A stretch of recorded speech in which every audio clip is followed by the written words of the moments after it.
Hola, hola. Bienvenidos nuevamente a Leyendo a Otros.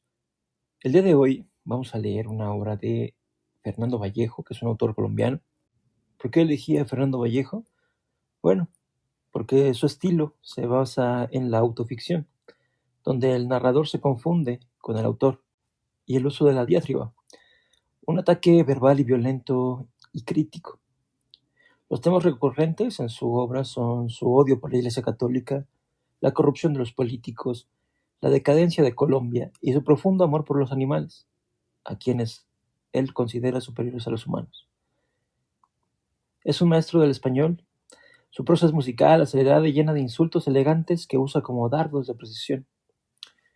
En La Virgen de los Sicarios, que escribió en 1994, que es probablemente su obra más famosa a nivel internacional, por lo que cuando hablamos de sus libros más relevantes, pues definitivamente esta sería la primera.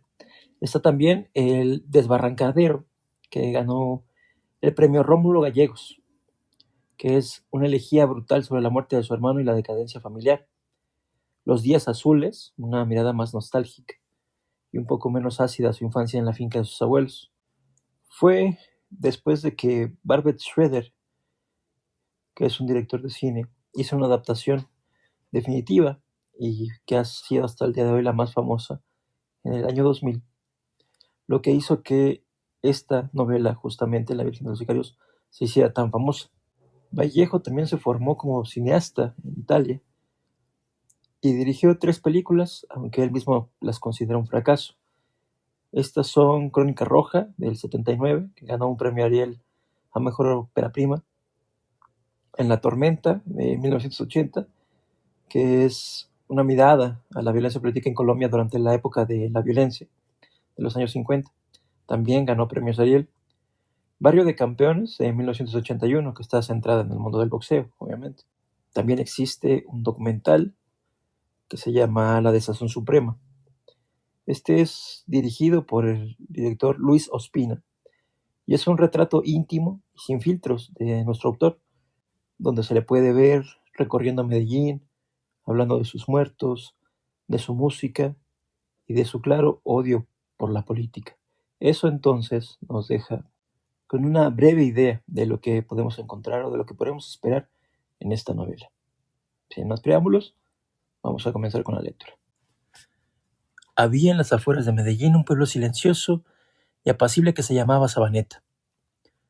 Bien que lo conocí porque allí cerca, a un lado de la carretera que venía de Envigado, otro pueblo a mitad de camino entre los dos pueblos, en la finca Santa Anita de mis abuelos. A mano izquierda viniendo transcurrió mi infancia. Claro que lo conocí. Estaba al final de esa carretera en el fin del mundo. Más allá no había nada. Ahí, el mundo empezaba a bajar, a redondearse, a dar la vuelta. Y eso lo constaté la tarde que elevamos el globo más grande que hubieran visto los cielos de Antioquia. Un rombo de 120 pliegos inmenso, rojo, rojo, rojo, para que resaltara sobre el cielo azul. El tamaño no me lo van a creer. ¿Pero qué saben ustedes de globos? ¿Saben qué son? Son rombos o cruces o esferas hechos de papel de China, deleznable, y por dentro llevan una candileja encendida que los llena de humo para que suban. El humo es como quien dice su alma y la candileja el corazón.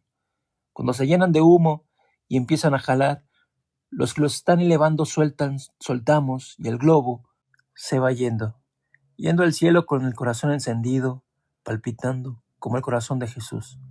¿Saben quién es? Nosotros teníamos uno en la sala de la casa de la calle del Perú, de la ciudad de Medellín, capital de Antioquia, en la casa en donde yo nací. En la sala, entronizado, o sea, ¿por qué sé que no van a saber? Bendecido un día por el cura. A él está consagrada Colombia, mi patria. Él es Jesús y se está señalando el pecho con el dedo, y en el pecho abierto el corazón sangrado. Goticas de sangre rojo vivo, encendido, como la candileja del globo. Es la sangre que derramará Colombia, ahora y siempre por los siglos de los siglos. Amén. ¿Pero qué les estaba diciendo el globo? ¿De Sabaneta? Ah, sí. Que el globo subió, y empujado por el viento, dejando atrás y abajo los gallinazos, se fue yendo hacia Sabaneta. Y nosotros que corremos el carro y ran. que arrancamos y nos vamos siguiéndolo por la carretera en el Hudson de mi abuelito. Ah, no fue en el Hudson de mi abuelito, fue en la carcacha de mi papá. Ah, sí fue en el Hudson. Ya ni sé, hace tanto, ya no recuerdo.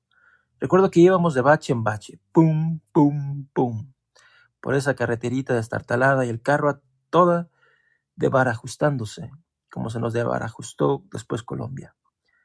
O mejor dicho, como se les desbarajustó a ellos, porque a mí no.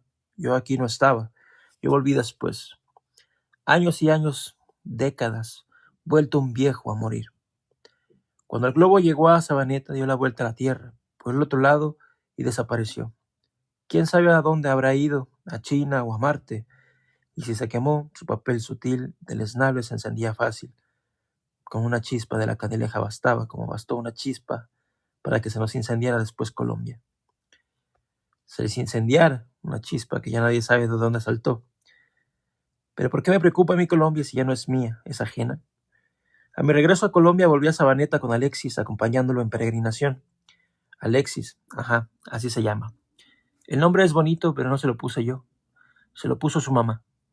Con eso de que les dio a los pobres por ponerles a los hijos nombres de ricos, extravagantes, extranjeros. Tyson Alexander, por ejemplo, o Faber, o Eder, o Wilfer, o Rommel, o Jason, o qué sé yo. No sé de dónde los sacan o cómo los inventan. Es lo único que les pueden dar para arrancar en esta mísera vida a sus niños. Un vano, necio nombre extranjero o inventado, ridículo, de relumbrón. Bueno, ridículos pensaba yo cuando los oí en un comienzo. Ya no lo pienso así. Son los nombres de los sicarios manchados de sangre, más rotundos que un tiro con su carga de odio. Ustedes no necesitan, por supuesto, que les explique qué es un sicario. Mi abuelo sí, necesitaría, pero mi abuelo murió hace años y años. Se murió mi pobre abuelo sin conocer el tren elevado ni los sicarios, fumando cigarrillos Victoria que usted ha puesto no ha oído siquiera mencionar.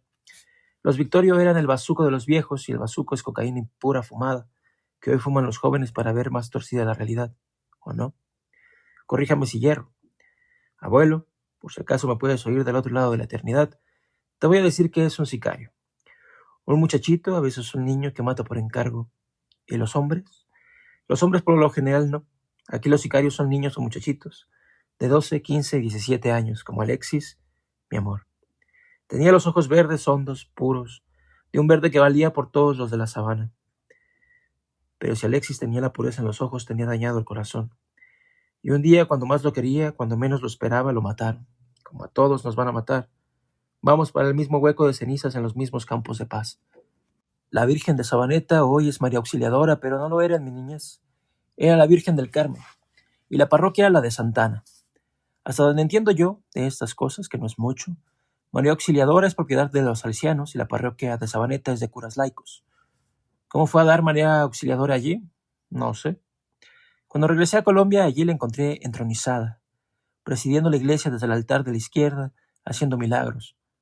Un tumulto llegaba los martes a Sabaneta de todos los barrios y rumbos de Medellín, a donde la Virgen a rogar, a pedir, a pedir, a pedir que es lo que mejor saben hacer los pobres, amén, de parir hijos. Y entre esa romería tumultuosa, los muchachos de la barriada, los sicarios, ya para entonces Sabaneta había dejado de ser un pueblo y se había convertido en un barrio más de Medellín. La ciudad la había alcanzado, se la había tragado, y Colombia, entre tanto, se nos había ido de las manos. Éramos, y de lejos, el país más criminal de la tierra, y Medellín la capital del odio. Pero estas cosas no se dicen, se saben, con perdón.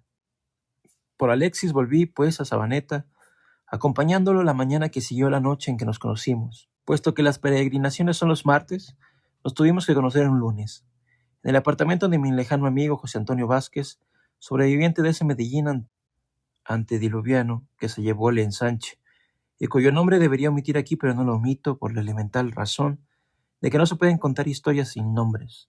¿Y sin apellido? Sin apellido, no te vayan a confundir con otro y por otras cuentas después te maten. Aquí te regalo esta belleza que ya lleva como 10 muertos, me dijo José Antonio cuando me presentó a Alexis. Alexis se rió, y yo también, y por supuesto no le creí, o mejor dicho, sí. Después le dije al muchacho, vaya, Llevé a a conocer el cuarto de las mariposas. Este era yo, y el cuarto de las mariposas, un cuartico al fondo del apartamento que, si me permiten, se lo describo de paso, deprisa.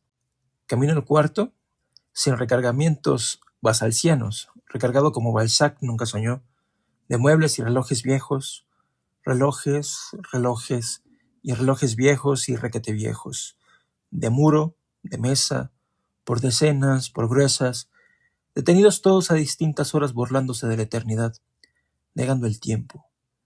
Estaban en más desarmonía esos relojes que los habitantes de Medellín, porque esa obsesión de mi amigo por los relojes, vaya Dios a saber. La que sí le habían curado los años era la de los muchachos. Pasaban por su apartamento y por su vida sin tocarlos. Perfección a la que aún no he llegado yo, de la que ya estoy cerca. Lo cerca que estoy de la muerte y sus gusanos. En fin. Por ese apartamento de José Antonio, por entre sus relojes detenidos como fechas en las lápidas de los cementerios, pasaban infinidad de muchachos vivos. O sea, quiero decir vivos hoy y mañana muertos, que es la ley del mundo, pero asesinados. Jóvenes asesinados, exentos de las ignominias de la vejez por escandaloso puñal o compasiva bala. ¿Qué iban a hacer allí? Por lo general, nada. Venían de aburrirse afuera a aburrirse adentro. En ese apartamento nunca se tomaba ni se fumaba, ni marihuana, ni bazuco, ni nada, ni nada. Era un templo. Y ni eso, vaya. Vaya a la catedral o basílica metropolitana para que vea a rufianes fumando marihuana en las bancas de atrás. Distinga bien el olor del humo, que no se le confunda con el incienso. Pero bueno, entre tanto reloj callado tronaba de un televisor furibundo transmitiendo. Novelas, y entre telenovela y telenovela, las zaracosas noticias. Que hoy mataron al fulanito de tal, y anoche y a tantos, que fulanito lo mataron 2 sicarios y los sicarios del apartamento muy serios. Vaya noticia. Cómo andan de desactualizados los noticieros, y es que una ley del mundo seguirá siendo, la muerte viaja siempre más rápido que la información. ¿Y qué se ganaba José Antonio con ese entrar y salir de muchachos de criminales por su casa? ¿Que le robaran? ¿Que lo mataran? ¿O que acaso era su apartamento un burdel? Dios libre y guarde, José Antonio es el personaje más generoso que he conocido. Y digo personaje y no persona o ser humano porque eso es lo que es, un personaje. Como sacado de una novela y no encontrado en la realidad, pues en efecto, ¿a quién sino a él le da por regalar muchachos, que es lo más valioso? Los muchachos no son de nadie, dice él, son de quien los necesita. Eso, enunciado así, es comunismo. Pero como él lo ponía en práctica, era obra de misericordia. La 15ª que le faltó al catecismo, la más grande, la más noble. Más que darle de beber al sediento o ayudarle al bien morir al moribundo. Vaya, llevé a a conocer el cuarto de las mariposas, le dijo Alexis, y Alexis me llevó riéndose. El cuarto es un cuartico minúsculo con baño y una cama entre 4 paredes que han visto quietas, lo que no he visto yo andando por todo el mundo. Lo que sí no han visto estas 4 paredes son las mariposas, porque en el cuarto así llamado no las hay. Alexis empezó a desvestirme y yo a él. Él con una espontaneidad candorosa, como si me conociera desde siempre, como si fuera mi ángel de la guarda. Les evito toda descripción pornográfica y sigamos. Sigamos hacia Sabaneta en el taxi en que íbamos, por la misma carreterita destartalada de hace 100 años, de bache en bache. Ese Colombia cambia, pero sigue igual. Son nuevas caras y un viejo desastre.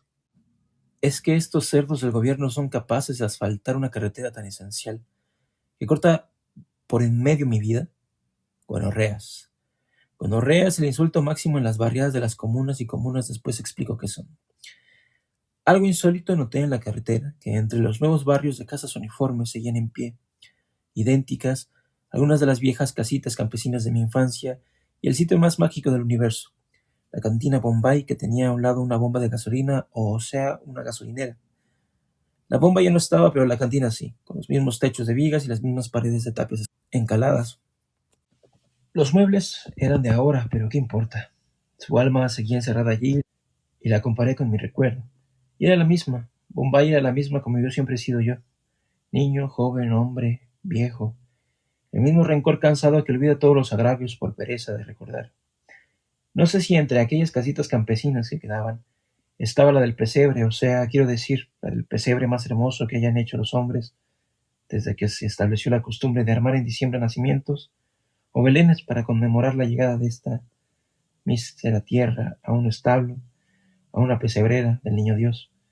Todas las casitas campesinas de la carretera, desde que salíamos caminando de Santa Anita hasta hacia Sabaneta, tenían pesebre y abrían las ventanas de los cuarticos que daban al corredor delantero, para que lo viéramos.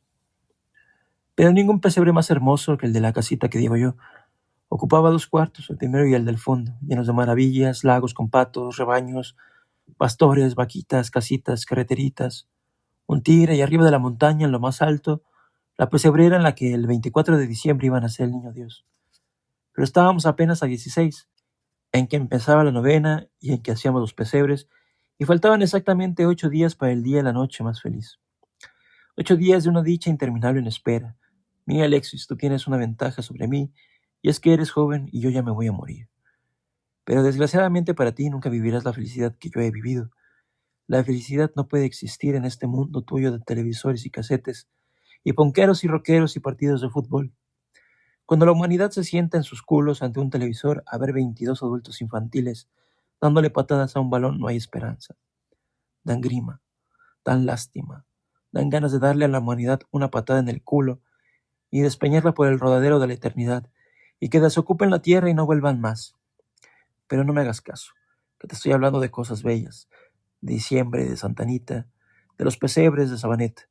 El pesebre de la casita que te digo era inmenso, la vista de uno se perdía entre sus 1000 detalles sin saber por dónde empezar, por dónde seguir, por dónde acabar. Las casitas a la orilla de la carretera en el pesebre eran como las casitas a la orilla de la carretera en Sabaneta. Casitas campesinas con techitos de teja y corredor. O sea, era como si la realidad de adentro contuviera la realidad de afuera y no viceversa. Que en la carretera a Sabaneta había una casita con un pesebre que tenía otra carretera a Sabaneta. Ir de una realidad a otra era infinitamente más alucinante que cualquier sueño de bazuco. El bazuco entorpece el alma, no la abre a nada, el bazuco pendeja. Mira, Alexis, yo tenía entonces 8 años y parado en el corredor de esa casita, ante la ventana de barrotes viendo el pesebre, me vi de viejo y vi entera mi vida. Y fue tanto mi terror que sacudí la cabeza y me alejé. No pude soportar de golpe, de una, la caída en el abismo. Pero dejemos esto, sigamos por esta noche de caminatas a Sabaneta. Íbamos todos, mis padres, mis tíos, mis primos, mis hermanos, y la noche era tibia. Y en la tibieza de la noche parpadeaban las estrellas incrédulas. No podían creer lo que veían, que aquí abajo, por una simple carretera, pudiera haber tanta felicidad. El taxi pasó frente a Bombay, esquivó un bache, otro, y llegó a Sabaneta. Un tropel entre un carrerío llenaba el pueblo. Era la peregrinación de los martes, devota, insulsa, mentirosa. Venían a pedir favores. ¿Por qué esta manía de pedir y pedir? Yo no soy de aquí. Me avergüenzo de esta raza limosnera. En el oleaje de la multitud, entre un chisporroteo de veladoras y rezos en susurros, entramos al templo. El murmullo de las oraciones subía al cielo como el zumbar de colmena. La luz de afuera se filtraba por los vitrales para ofrecernos, en imágenes multicolores, el espectáculo perverso de la pasión. Cristo azotado, Cristo caído, Cristo crucificado. Entre la multitud anodina de viejos y viejas busqué a los muchachos, los sicarios, y en efecto pululaban. Esta devoción repentina de la juventud me causaba asombro, y yo pensando que la iglesia andaba en más bancarrota que el comunismo. ¿Qué va? Está viva, respira. La humanidad necesita para vivir mitos y mentiras. Si uno ve la verdad escueta, se pega un tiro. Por eso, Alexis, no te recojo el revólver que se te ha caído mientras te desvestías al quitarte los pantalones. Si lo recojo, me lo llevo al corazón y disparo. Y no voy a apagar la chispa de esperanza que me has encendido tú. Prendámosle esta veladora a la Virgen y oremos, y roguemos, que es a lo que venimos.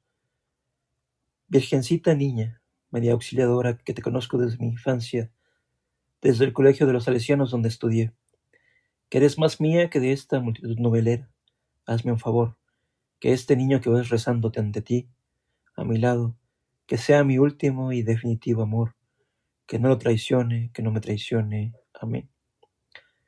¿Qué le pediría Alexis a la Virgen? Dicen los sociólogos que los sicarios le piden a María Auxiliadora que no les vaya a fallar, que les afine la puntería cuando disparen y que les salga bien el negocio. ¿Y cómo lo supieron? ¿Acaso son Dostoyevsky o Dios Padre para meterse en la mente de otros? No sabe uno lo que está pensando, va a saber lo que piensan los demás. En la iglesita de Sabaneta hay a la entrada un señor caído. En el altar del centro está Santa Ana con San Joaquín y la Virgen de Niña. Y en el de la derecha Nuestra Señora del Carmen, la antigua reina de la parroquia. Pero todas las flores, todos los rezos, todas las veladoras, todas las súplicas, todas las miradas, todos los corazones están puestos en el altar de la izquierda, el de María Auxiliadora que la reemplazó. Por obra y gracia suya, esta iglesita de Sabaneta, antaño apagada, hoy está alegre y florecida de flores y milagros. María Auxiliadora, la Virgen mía de mi niñez, la que más quiero, los está haciendo. Virgencita niña que me pones desde hace tanto que mi vida acabe como empezó, con la felicidad que no lo sabe.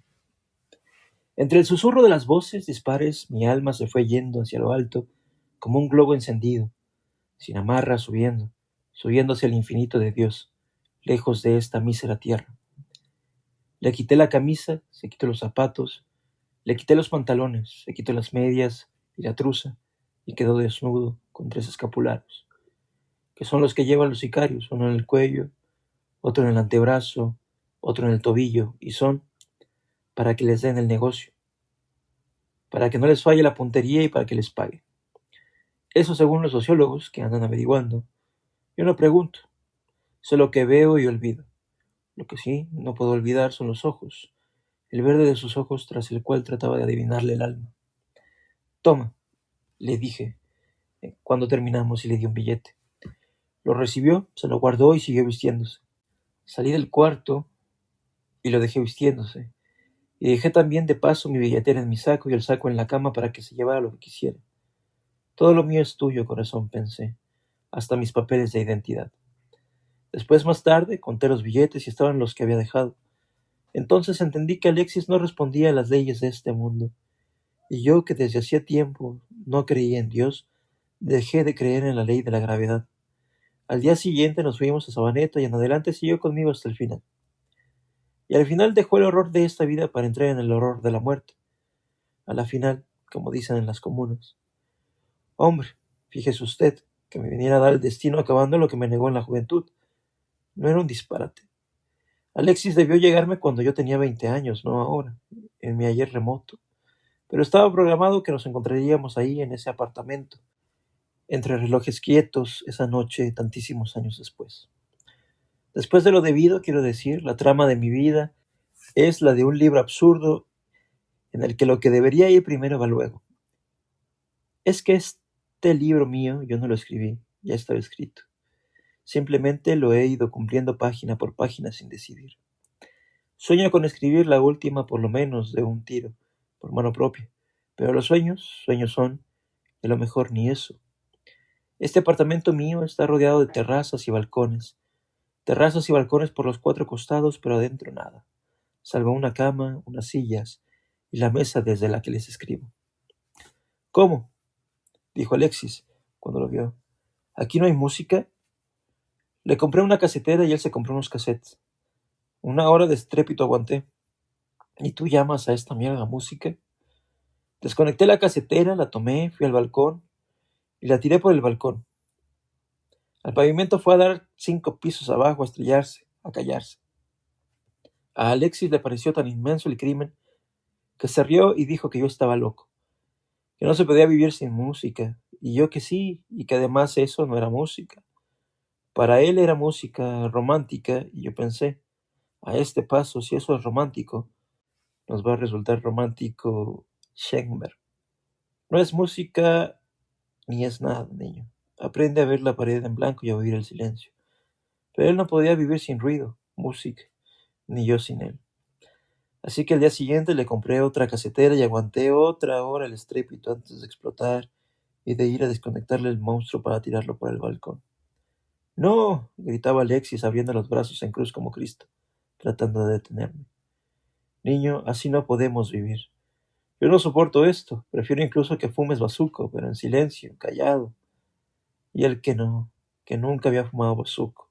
Y yo Yo prejuicios no tengo, lo que pasa es que tengo los oídos rotos.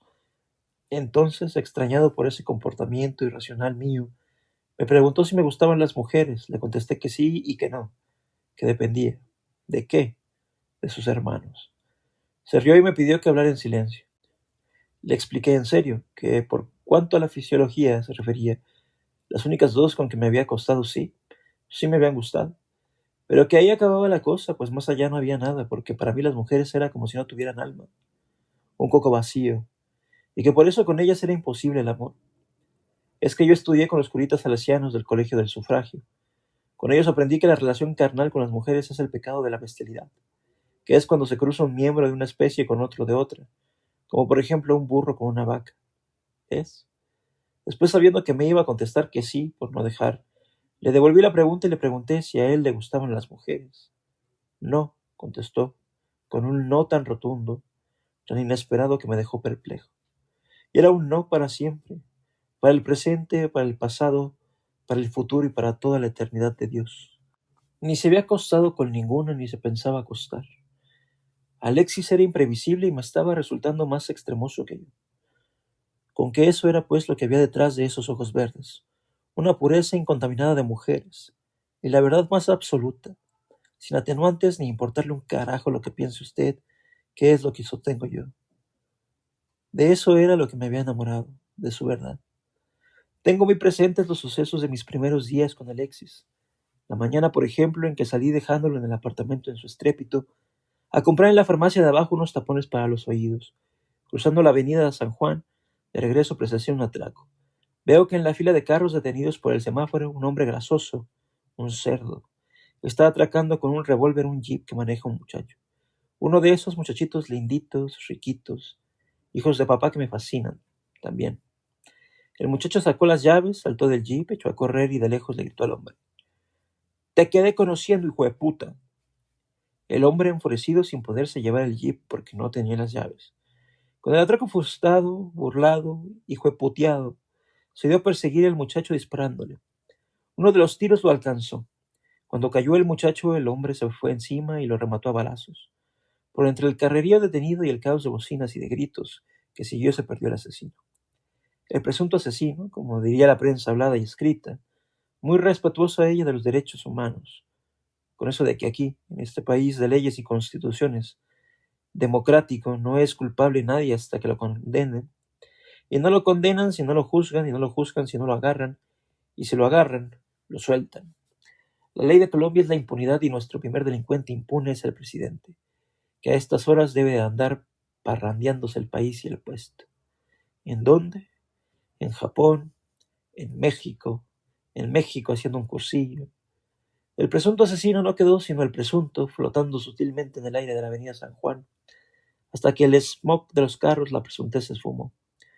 O la presunción, si prefieren, y les da por la corrección del idioma, en este que fuera país de gramáticos, sí los ha. De los ladrones, amigo, es el reino de este mundo y más allá no hay otro. Siguen polvo y gusanos, así que a robar y mejor que en el gobierno, que es más seguro y el cielo es para los pendejos. Y mire, oiga, si lo está jodiendo mucho un vecino, sicarios aquí es lo que sobra. Y desempleo, y acuérdese de que todo pasa, prescribe. Somos efímeros, usted y yo, mi mamá, la suya, todos prescribimos.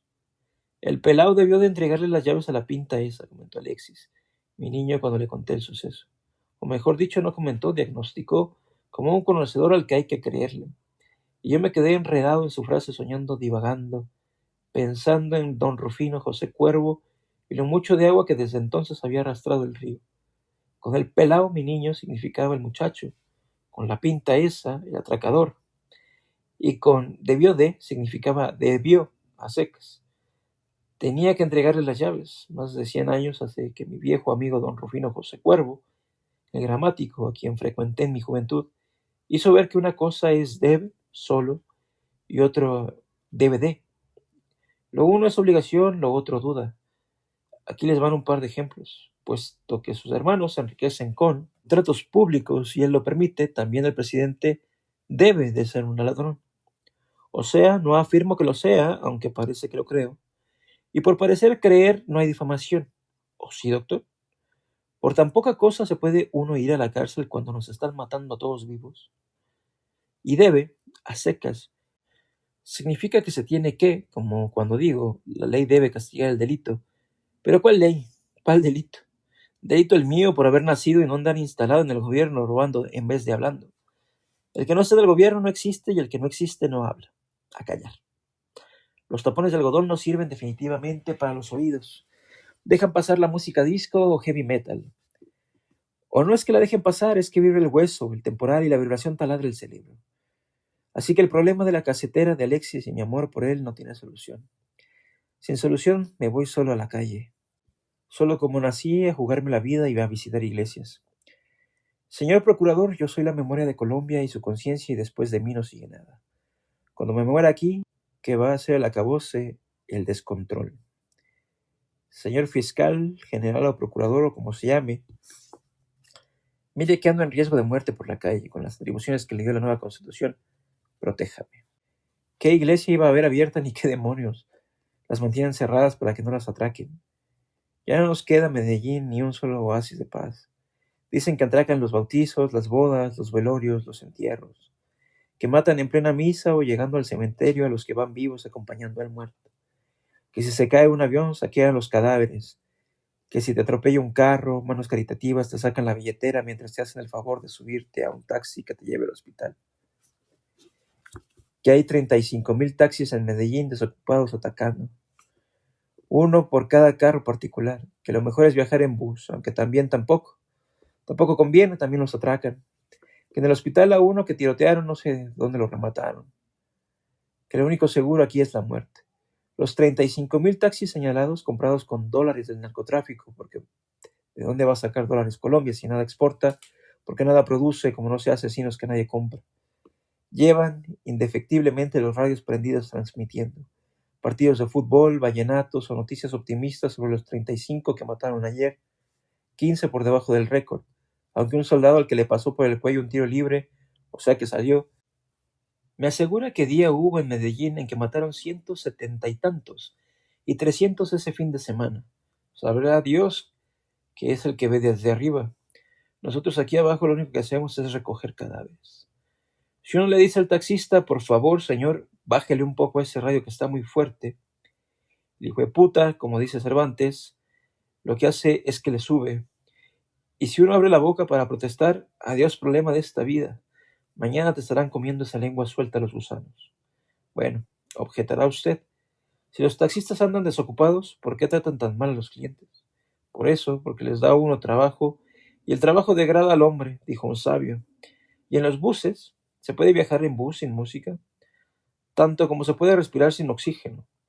El vacío de la vida de Alexis, más incolmable que el mío, no lo llena un recolector de basura. Por no dejar y hacer algo, tras la caseta le compré un televisor con antena parabólica que agarra todas las estaciones de esta Tierra y las galaxias. Se pasa ahora el día entero mi muchachito ante el televisor cambiando de canal cada minuto y girando la antena parabólica al son de su capricho y de la rosa de los vientos a ver qué agarra para dejarlo ir. Solo se detiene en los dibujos animados. Plas. Caía un gato malo sobre el otro y lo aplastaba. Lo dejaba como una hojita finita de papel que entra suave por el rodillo de esa máquina.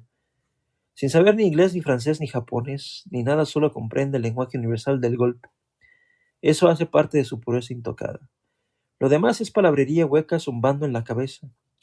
No habla español, habla en argot o jerga, en la jerga de las comunas o argot comunero, que está formado en esencia de un viejo fondo de idioma local de Antioquia, que fue el que hablé yo cuando vivo, Cristo de Arameo, más una que otra superficie de malevo antiguo del barrio de Guayaquil, ya demolido, que hablaron sus cuchilleros ya muertos, y en fin de una serie de vocablos y giros nuevos, feos, para designar ciertos conceptos viejos: matar, morir, el muerto, el revólver, la policía. Un ejemplo: entonces, ¿qué, parce? ¿Vientos o maletas? ¿Qué dijo? Dijo: hola, hijo de puta, es un saludo de rufianes. El televisor de Alexis me acabó de echar a la calle. Alexis, por lo visto, no requería de mi presencia. Yo sí de la de él, en ausencia de Dios. Vagando por Medellín, por sus calles, en el limbo de mi vacío por este infierno. Buscando entre almas, en pena, iglesias abiertas, me metí en un tiroteo. Iba por la estrecha calle de Junín, rumbo a la catedral, llegando al parque, viendo sin querer entre la multitud ofuscada una señora de culo plano que iba delante. Cuando ¡pum!, que se enciende la balacera. Dos bandas se agarraron a bala. Balas iban y venían, parabrisas explotaban y caían transeúntes como bolos en la baraúnda endemoniada. Al suelo! Gritaban. ¿Al suelo quién? Yo, jamás. Mi dignidad me lo impide. Y seguí por entre las balas que me zumbaban en los oídos como cuchillas de afeitar. Y yo pensando en el viejo verso de ¿quién? Oh muerte, ven callada en la saeta. Pasé ileso, sano y salvo, y seguí sin mirar atrás porque la curiosidad es vicio de granujas. Hoy en el centro, le conté a Alexis luego hablando en jerga con mi manía poliglota. Dos bandas estaban dando chumbimba, de lo que te perdiste por andar viendo televisión. Se mostró interesado, y le conté lo que no vi, con 1000 detalles. Le desplegué por todo Junín un tendal de muertos. Me sentía como don Juan presumiéndole a don Luis de las mujeres que se había echado. Luego procedí a contarle mi retirada. Cómo pasé incolume por entre el plomero, sin agacharme, sin untarme, sin ni siquiera apurar. ¿Tú qué habrías hecho?, le pregunté. Tocaba abrirse, contestó. ¿Huir yo? ¿Abrirme? Jamás de los jamases. Jamás. A mí la muerte me hace los mandados, niño. Tenía una compensación, ese tormento a que me sometía Alexis, mi éxodo diurno por las calles huyendo del ruido y metido en él. Sí, nuestro amor nocturno. Nuestras noches encendidas de pasión, yo abrazado a mi ángel de la guarda, y él a mí con el amor que me tuvo, porque debo consignar aquí, sin jactancias de presunción, lo mucho que me quería. Es de poca caridad, ya sé, exhibir la dicha propia ante la desgracia ajena. Contarle historias de amor libre a quien vive prisionero, encerrado, casado, con mujer gorda y propia, y 5 hijos comiendo, jodiendo y viendo televisión. Mas dejemos el aparato y sigamos, exigiendo plata ante el mendigo. ¿Y qué? Los pobres, pobres son, y por la verdad murió Cristo. Henos pues en la cálida noche silenciosa, ardiendo en la chimenea de nuestro amor en el calor del verano. Abre las ventanas, niño, le pedía, para que entre la brisa. Y mi niño se levantaba desnudo como un espejismo de las 1001 noches, y su imaginación desaforada, con sus 3 escapularios, y abría el balcón. Brisa no entraba porque brisa no había, pero sí la música, el estrépito del hippie de al lado y sus compinches, los mamarrachos. Ese metalero condenado ya nos dañó la noche, me quejaba. No es metalero, me explicó Andrés, cuando se lo señalé en la otra calle el otro día. Es un ponquero. Lo que sea, yo a este mamarracho lo quisiera matar. Yo te lo mato, me dijo Alexis, con esa complacencia suya atenta siempre a mis más mínimos caprichos. Déjame que la próxima vez saco el fierro. El fierro es el revólver. Yo al principio creía que era un cuchillo, pero no, es un revólver. Ah, y transcribí mal las amadas palabras de mi niño. No dijo, yo te lo mato, dijo, yo te lo quiebro. Ellos no conjugaban el verbo matar, practican sus sinónimos. La infinidad de sinónimos que tienen para decirlo, más que los árabes para el camello. Pero antes de seguir con lo anunciado y de que mi niño saque el fierro, oigan lo que él me contó y que les quiero contar. Que le habían dado un día una mano de changón en su barrio. ¿Qué es un changón?, preguntarán los que no saben, como pregunté yo que no sabía. Era una escopeta a la que le recortaban el tubo, me explicó mi niño. ¿Y para qué se lo cortan? Que para que la lluvia de balines saliera más abierta y le diera al que estuviera cerca. ¿Y los balines qué? Eran como municiones. Sí, sí eran. Pues 3 de esos balines le metieron en el cuerpo a mi niño y allí quedaron sin salir. Uno en el cuello, otro en el antebrazo y otro en el pie. Justo donde llevas los escapularios. Ajá. ¿Y cuando te dispararon, ya los llevabas? Ajá. Si ya los llevabas, entonces los escapularios no sirven. Que sí servían. Si no los hubiera llevado, le habrían dado un plomazo en el corazón o en el cerebro.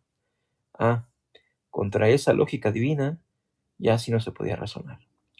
Lo que fuera a ver mi niño desnudo con sus 3 escapularios me ponía en delirium tremens. Ese angelito tenía la propiedad de desencadenarme todos mis demonios interiores, que son como mis personalidades, más de 1000. Bajé en el acto la escalera, salí a la calle, compré una pesa o balanza y volví a subir y lo pesé desnudo para descontarle, digamos, unos 200 gramos de los balines.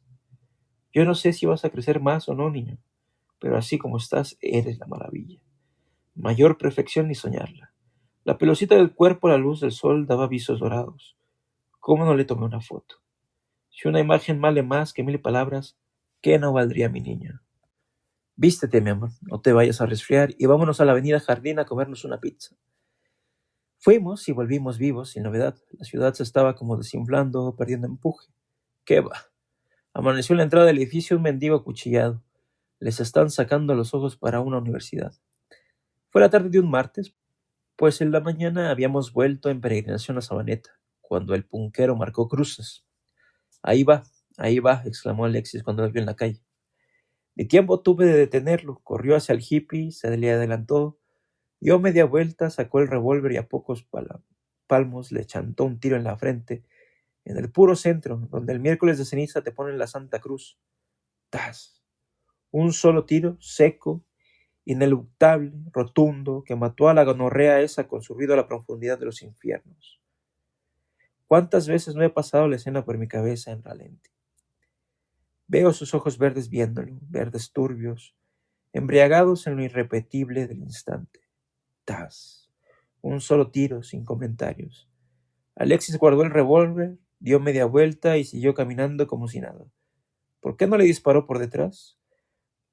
¿Por no matar a traición? No, hombre, por matar viendo a los ojos. Cuando el hippie se desplomó, pasaba en ese instante una moto. Ahí van, le señalé a una señora, el único transeúnte que pudo haber sido testigo del suceso. Lo mataron, exclamó la vieja. Ajá, contesté. Era una constatación evidente. Torpezas tales solo se oyen en el cine mexicano, que suele poner en boca de los personajes obviedades simplezas.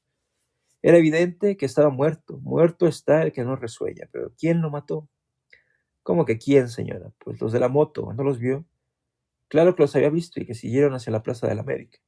Unos niños, entre tanto, se apuraban unos a otros. ¡Corran, corran! Vengan a ver el muñeco. El muñeco, por si usted no lo sabe, por si no los conoce, es el muerto. El vivo de hace un instante, pero que ya no. Todo lo alcanzó a ver la señora y así se lo contaba el corillo que se formó en torno al muerto y su protagonismo callado, una empalizada humana de curiosidad gozosa. Alcanzó a ver incluso ella que uno de los de la moto llevaba una camiseta estampada con calaveras y cruces. Fíjense nomás. Antes de alejarme le eché una fugaz mirada al corillo. Desde el fondo de sus almas viles se les rebosaba el íntimo gozo. Estaban ellos incluso más contentos que yo, ellos a quienes no les iba nada en el muerto. Aunque no tuvieran que comer hoy, sí tenían que contar. Hoy por lo menos tenían la vida llena. Mis conciudadanos padecen de una vileza congénita crónica. Esta es una raza ventajosa, envidiosa, rencorosa, embustera, traicionera, ladrona. La peste humana en su más extrema ruindad. ¿La solución para acabar con la juventud delincuente? Exterminen la niñez. Y que no me vengan los alcahuetes que nunca faltan con que mataron al inocente por poner música fuerte.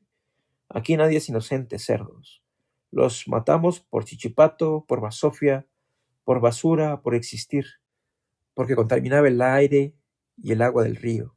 Ah, chichipato quiere decir en las comunas delincuente de poca monta, raticas, eso. Volví al apartamento y al rato llegó Alexis con un garrafón de aguardiente. 2 botellas y media, pues. Hubieras comprado también unas copitas, le hice ver. Ya ves que aquí no hay ni en qué tomar. De la botella. Abrió la botella, se tomó un trago y me lo dio en la boca. Así, tomando yo en su boca, él en la mía, en el delirio de una vida idiota, de un amor imposible, de un odio ajeno, nos empacamos el garrafón. Amanecimos en un charco de vómito. Eran los demonios de Medellín, la ciudad maldita que habíamos agarrado al andar por sus calles, y se nos habían adentrado por los ojos, por los oídos, por la nariz, por la boca. Las comunas cuando yo nací ni existían, ni siquiera en mi juventud cuando me fui. Las encontré a mi regreso en plena matazón, florecidas, pesando sobre la ciudad como una desgracia. Barrios y barrios de casuchas amontonadas unas sobre otras en las laderas de las montañas, atronándose con su música, envenenándose de amor al prójimo, compitiendo las ansias de matar con la furia reproductora. Ganas con ganas a ver cuál puede más. En el momento en que escribo el conflicto, uno no se resuelve, siguen matando y naciendo. A los 12 años un niño de las comunas es como quien dice un viejo, le queda tan poquito de vida. Ya habrá matado a alguno y lo van a matar. Dentro de un tiempito, al paso a que van las cosas, el niño de 12 que digo, reemplácelo por uno de 10. Esa es la gran esperanza de Colombia. Como no sé qué sabe usted al respecto, mis disculpas por lo sabido y repetido y sigamos subiendo. Mientras más arriba en la montaña, mejor, más miseria. Uno en las comunas sube hacia el cielo, pero bajando hacia los infiernos. ¿Por qué llamaron al conjunto de barrios de una montaña comunas? Tal vez porque alguna calle o alcantarilla hicieron los fundadores por acción comunal, sacando fuerzas de pereza. Los fundadores, ya se sabe, eran campesinos, gentecita humilde que traía del campo sus costumbres, como rezar el rosario, beber aguardiente, robarle al vecino y matarse por chichiguas con el prójimo en peleas a machete. ¿Qué podían hacer de semejante esplendor humano? Más, y más, y más, y más. Y matándose por chichiguas siguieron, después del machete a cuchillo y después del cuchillo a bala, y en bala están hoy cuando escribo. Las armas de fuego han proliferado, y yo digo que eso es progreso, porque es mejor morir de un tiro en el corazón que de un machetazo en la cabeza. ¿Tiene este problemita solución? Mi respuesta es un sí rotundo como una bala, el paredón. Otra cosa sería buscarle la cuadratura al círculo. Una venganza trae otra y una muerte otra, y tras la muerte vienen los inspectores de policía oficiando el levantamiento de los cadáveres. Pero digo mal, los inspectores no. La nueva Constitución dispone que lo realicen en adelante los agentes de la Fiscalía. Y estos, sin la experiencia secular de aquellos, copados por la avalancha de cadáveres sin darse abasto, han eliminado el expedienteo y la ceremonia misma y se la han dejado a los gallinazos. ¿Cómo llenar en efecto 20 pliegos de papel sellado consignado la forma en que cayó el muñeco si nadie vio aunque todos vieran? Para eso se necesita imaginación y los funcionarios de hoy en día no la tienen. Como no sea para robar y depositar en Suiza. Acto jurídico trascendental, oficio de difuntos, ceremonia de tinieblas. El levantamiento del cadáver, no se realizará más. Una institución tan entrañable, tan colombiana, tan nuestra. Nunca más. El tiempo barre con todo y las costumbres. Así, de cambio en cambio, paso a paso, van perdiendo las sociedades la cohesión, la identidad, y quedan hechas unas colchas deshilachadas de retazos. Yo hablo de las comunas con la propiedad del que las conoce, pero no, solo las he visto de lejos, palpitando sus lucecitas en la montaña y en la trémula noche. Las he visto, soñando, meditado desde la terraza de mi apartamento, dejando que su alma asesina y lujuriosa se apodere de mí. Millares de foquitos encendidos que son casas, que son almas, y yo el eco entre las sombras. Las comunas a distancia me encienden el corazón como a una choza la chispa de un rayo. Solo una vez subí y bajé y nada vi porque me lo impidió tremendo aguacero. Uno de esos aguaceros de Antioquia que en el cielo cargado de rabia se desfonda. Por eso estoy anticipando, rompiendo el hombre en cronológico e introduciendo el desorden. ¿Cuánta agua de alcantarilla no arrastró el río antes de mi subida a las comunas? En tanto, por lo pronto, suelo divisarlas desde mis terrazas con Alexis a mi lado. Mi corazón a mi lado. Esas de allá, niño, rumbo al mar hacia el norte, son la nororiental y la noroccidental, las más violentas, las más famosas, enfrentadas en las puestas montañas viéndose, calculándose, rebotándose sus odios. Corrígeme si me equivoco, pero si Alexis no conoce el mar, ¿para qué lo menciono? No conoce ni siquiera el Cauca que está aquí abajo, el río de mi niñez que tiene una U en medio. Ese río es como yo, siempre el mismo en su permanencia, yéndose. Alexis solo conoce arroyos turbios, desaguaderos. Señala, mi niño, tu barrio, ¿cuál es? ¿Es acaso Santo Domingo Sabio, o el Popular, o La Salle, o Villa del Socorro, o la Francia? Cualquiera, inalcanzable entre esas luces allá a lo lejos. Ha de saber usted, y si no lo sabe, vaya tomando nota, el cristiano común y corriente como usted o yo no puede subir a esos barrios sin la escolta de un batallón. Lo bajan. Y si lleva un arma, se la bajan. Y bajo del fierro le bajan los pantalones, el reloj, los tenis, la billetera y los calzoncillos si tiene o truza. Y si opone resistencia, porque este es un país libre y democrático, y aquí lo primero es el respeto a los derechos humanos. Con su mismo fierro lo mandan a la otra ribera, a cruzar en pelota la laguna en la barca de Caronte. Usted verá si sube. En lo alto de mi edificio, en las noches, mi apartamento es una isla oscura en un mar de luces. Lucecitas por donde quiera en torno, en las montañas, palpitando en la nitidez del cielo porque aquí no hay smog. Lo tumba la lluvia. Al atardecer nuestras montañas son tan nítidas, tan resaltadas, que haga de cuenta usted que las recortó un niño con tijeras de una foto del Colombiano. El Colombiano es el periódico de Medellín, el que da los muertos. Tantos hoy, mañana cuántos. Sí, señor, Medellín, en la noche es bello, o bella, ya ni sé. Nunca he sabido si es hombre o mujer, lo que sea. Como esas lucecitas ya dije que eran almas, viene a tener más almas que yo, 3,5 millones. Y yo, una sola, pero en pedazos. Virgencita, niña de Sabaneta, que vuelva a ser el que fui de niño, uno solo. Ayúdame a juntar las tablas del naufragio. Las veladoras de María Auxiliadora palpitaban al unísono como las lucecitas de Medellín en la unánime noche, rogándole al cielo que nos hiciera el milagro de volver a ser los que fuimos. Yo ya no soy yo, virgencita niña, tengo el alma partida. ¿Cuántos muertos lleva este niño mío, mi portentosa máquina de matar? Uno hasta donde sé, y ahora, de los demás atrás no respondo. Yo no suelo preguntar como los curas, que quieren saberlo todo para ellos solos, sin compartir, en secreto un tumbal de confesión. Que cómo, que cuándo, que con quién, que por donde sea. Absuelvan en bloque, carajo, y desonsotanen esa curiosidad rabiosa. Un padrecito ingenuo en la Facultad de Teología de cierta católica universidad me contó una confesión diciendo el milagro, pero callando el santo. O sea, revelando el secreto, pero sin violarlo. Él aquí, que un muchacho sin rostro se fue a confesar con él y le dijo, acúsome, padrecito, de que me acosté con la novia. Y preguntando que es como se llega a Roma, que es a donde ellos quieren ir, el padre vino a saber que el muchacho era de profesión sicario y que había matado a 13, pero que de esos no se venía a confesar. ¿Por qué? ¿Por qué? Que se confesara de ellos el que los mandó matar. De ese era el pecado, no de él, que simplemente estaba haciendo un trabajo, un camello. Ni siquiera les vio los ojos. ¿Y qué hizo usted, padre, con el presunto sicario? ¿Lo absolvió? Sí, el presunto padre lo absolvió. De penitencia le puso 13 misas, una por cada muerto, y por eso andan tan llenas de muchachos las iglesias. Y aprovechando a este padrecito, que están tan escasos desde que volvieron, centro comercial al seminario, yo le pregunto una cosa. ¿De quién es el pecado de la muerte del hippie? ¿De Alexis? Mío.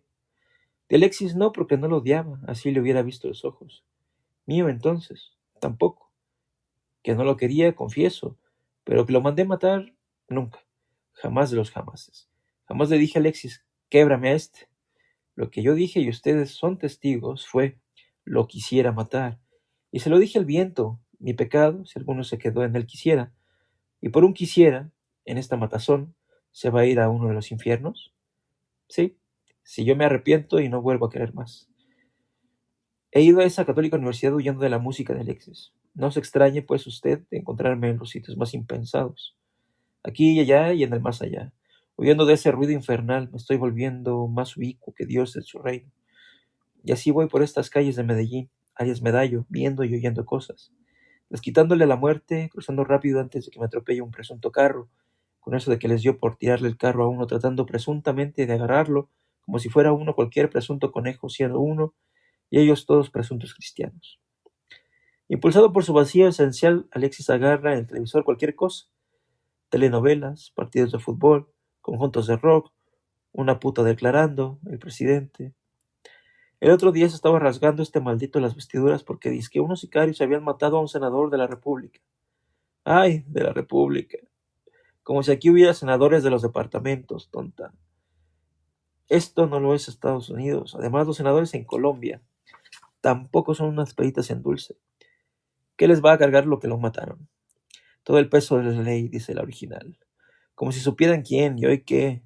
Hoy dando parte de la nación porque 25,000 soldados habían dado de baja al presunto capojefe del narcotráfico, contratador de sicarios. Que no prevalecería el delito, como si el delito con sus hermanos contratos no le pisara la cola. Y que vamos en la dirección correcta. In the right direction, como oyó decir en inglés. Y yo solo pregunto una cosa, ¿la ley en Colombia matando presuntos? Ah, ¿y qué les va a dar el parte de la victoria a los gringos en su lengua? Porque también él es políglota. Y lo creo muy capaz, les lee el discurso que le escribieron en inglés con esa vocecita chillona, montañera, maricona suya, y con el candor y el acento de un niño de escuela que está aprendiendo. This is my nose. That is your pee. Apaga ese bombo, marica, le dije a Alexis, que pa' maricas los de aquí adentro. Se rió de verme tan desquiciado, tan enojado, y un milagro lo apagó, y añadió, Si querés te quiebro esa gonorrea con esos calificativos suyos que adoro. ¿Y cuándo vas a quebrar la casetera? Pregunté. Ya. Y la tomó, corrió al balcón y la tiró por el balcón. Le hice ver lo irresponsable de esos arrebatos incontrolados suyos que podían matar, con un poquito de suerte, a algún presunto transeúnte que pasara. Con la muerte del presunto narcotraficante que dijo arriba nuestro primer mandatario, aquí prácticamente la profesión de sicario se acabó. Muerto el santo, se acabó el milagro. Sin trabajo fijo, se dispersaron por toda la ciudad y se pusieron a secuestrar, a atracar y a robar. Y sicario que trabaja solo por su cuenta y riesgo ya no es sicario, es libre empresa, la iniciativa privada. Otra institución, pues, nuestra que se nos va. En el naufragio de Colombia, en esta pérdida de nuestra identidad, ya no nos va quedando nada. Pero concentrémonos en Alexis, que es la razón de esta historia. ¿Cuándo pensaba quebrar el televisor? Mi mente acariciaba la idea como a un gatico de raso. ¿Qué lo va a inducir? ¿Lo puedo inducir yo con mi mente poderosa? Mucho lo dudo, porque yo me he concentrado días y días en que se muera Castro y sigue ahí, entronizado. Castro es Fidel y Fidel es Cuba, y Cuba el universo mundo y su revolución socialista. De los muertos de Alexis, 5 fueron gratis por culebras propias y 5 pagados por culebras ajenas. ¿Qué son culebras? Son cuentas pendientes. Como usted comprenderá, en ausencia de la ley, que se pasa todo por el tiempo renovándose, Colombia es un serpentario. Aquí se arrastran venganzas casadas desde generaciones, pasan de padres a hijos, de hijos a nietos, van cayendo los hermanos. Bueno, que cómo supe lo de Alexis, si yo no pregunto, sin preguntar me lo contó la plaga. Él es un niño divino, mandadoso, malo, que se quedó también sin trabajo. Tiene 15 añitos con pelucita que te desarma el corazón. Creo que se llama Eder Antonio, un nombre bello. Y cuando no está matando, está jugando billar en el salón de billares X. No digo el nombre porque de pronto le da al dueño por iniciarme una acción de tutela, como marca la nueva constitución, y después me cargan todo el peso de la ley. A la plaga lo conocí también en el cuarto de las mariposas, pero nuestro amor no prosperó. Me dijo que tenía novia y que la pensaba preñar para tener un hijo que lo vengara. ¿Y de qué? Plaguita. No, de nada, de lo que fuera, de lo que no alcanzara él. Ese sentido previsor de nuestra juventud me renueva las esperanzas. Mientras haya futuro por delante, fluye muy bien el presente. En cuanto al pasado, pasado es el que yo tengo y en el que me mantiene así. A todos se le llega en este mundo su día. Pasa el alcalde, pasa el ministro, pasa el presidente y el Cauca sigue fluyendo, fluyendo, fluyendo hacia el ancho mar, que es el gran vertedero de desagües. ¿Que por qué lo digo? Hombre, mire, vea, fíjese, porque se le llegó también su día al televisor. La muerte de este maldito es digna de un poema. Lo estoy pensando en versos de arte mayor, en alejandrinos de 14 sílabas que me salen tan bien. Yo soy de respiración pausada y de tiro largo. Los hechos ocurrieron así.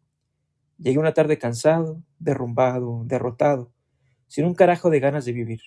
Yo no resisto una ciudad con 35,000 taxis con el radio prendido. Aunque vaya a pie y no los tome. Sé que ahí van con su carraca pasando noticias de muertos que no son míos, de partidos de fútbol en los que nada me va, y declaraciones de funcionarios mamones de la teta pública que están saqueándome a mí, Colombia, el país entero. Yo te los quiebro, me repite Alexis. Decime cuál. Nunca Diego. ¿Para qué? Eso es tirarle a langostas con escopetas. Niño, le dije a Alexis, préstame tu revólver que ya no aguanto. Me voy a matar.